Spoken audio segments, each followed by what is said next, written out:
Successful leaders understand how they impact emotional systems. Now, all of us who have been in a church understand that the church is just one big emotional system. And the more people in the church, the more complex the emotional system. If you've ever been in a church business meeting, we all know that there are those handful of people that it doesn't matter what the data says, they're responding emotionally. They're basically responding out of how they feel. And so we as leaders have got to be able to negotiate all of these emotional systems. We've got to be able to respond.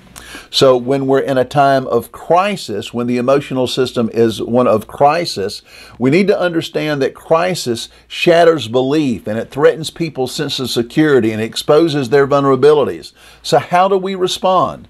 We respond with calmness. We reframe the event with patience and hope. We offer a challenge. Another emotional system is bewilderment. I remember a story about Daniel Boone, who was an early American pioneer, frontiersman, who negotiated the way through the Appalachian Mountains, the Appalachian Trail. Someone asked Daniel Boone one time, in all of your travels and in all of your wanderings, have you ever been lost? And Boone scratched his head and he thought for a few moments and he said, no, I've never been lost, but I've been a mite bewildered for a few days. Well, I think that's where a lot of people are. We have a sense of where we should be going, but we just don't know how to get there. And many people have this sense of bewilderness in this time of uproar. Well, if we understand how we're going to impact the emotional system, that means that as leaders, we've got to offer focus. We've got to stay focused. Even in the fog of the liminal space, we've got to have a sense that we're following direction. Leaders offer vision and opportunities. An emotional system can be stagnancy. Stagnant systems resist change until it becomes absolutely necessary. A lot of our churches are stagnant. A lot of our families are stagnant. A lot of our communities are stagnant. We know things aren't good. We know we're not healthy, but we're just not willing to make the changes necessary to be better. Well, what does a leader do? A leader in the midst of the emotional system of stagnancy offers challenges. Leaders challenge the status quo at a rate people can absorb. I can't tell you how many times I've seen a young promising pastor move into a church that was stagnant. The pastor knew the church was stagnant. Church knew the church was stagnant. So the pastor spends 12 to 18 months instituting change. And instead of the church growing and prospering, the church collapsed and the pastor's tenure ends in failure in about 24 or 30 months. Why? Because he moved too fast. He was implementing challenge. He was implementing change, but he didn't do it at a rate the people could absorb. We've got to understand that the emotional system that we're trying to negotiate is a highly anxious emotional system. Our efforts at change raise the anxieties of the system, and it's a system in which people have a low toleration for change, a low toleration for pain, and so instead of the change bringing new life and reacting against the stagnancy of the church, the leadership, because it moved too quickly, ended up being more toxic than helpful.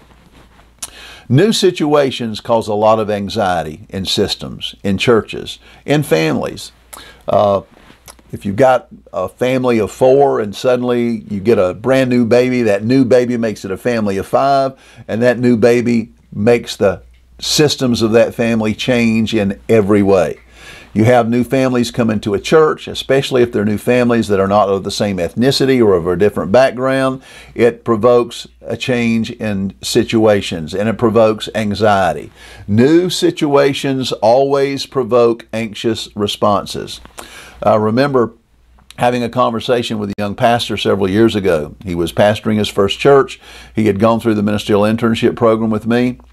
And so he called me. He said, Brother Dan, I need some counsel. I said, okay. So he began to tell me how a Sunday school teacher, a Sunday school superintendent had resigned. Clerk was threatening to quit. People weren't coming to church. And he was just going through this litany of problems. And so I stopped him and I asked him a question. I said, do you remember when we talked about anxiety-provoking events in MIP? And he said, yes, I do. I said, do you remember what I said about pastoral transitions?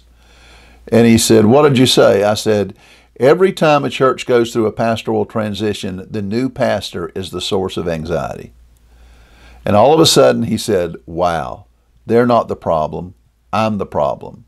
My very presence is causing anxiety for this church. New situations, new transitions provoke anxious responses. So when we're the new pastor, when we're the leader who is the cause of anxious response, we need to frame change. We need to frame the transition within the mission of the church. We need, as that leader, that change leader who is in a new situation, to demonstrate continuity with who the church has been in the past and demonstrate how their mission and vision for their community can move them forward. So we've got to learn how to impact emotional systems. In times of crisis, we're going to be calm. In times of bewilderment, we're going to offer focus. In systems that are stagnant, we're going to challenge those stagnant systems. And when we find ourselves with the anxiety of new situations, we're going to help negotiate the change within the mission of the church.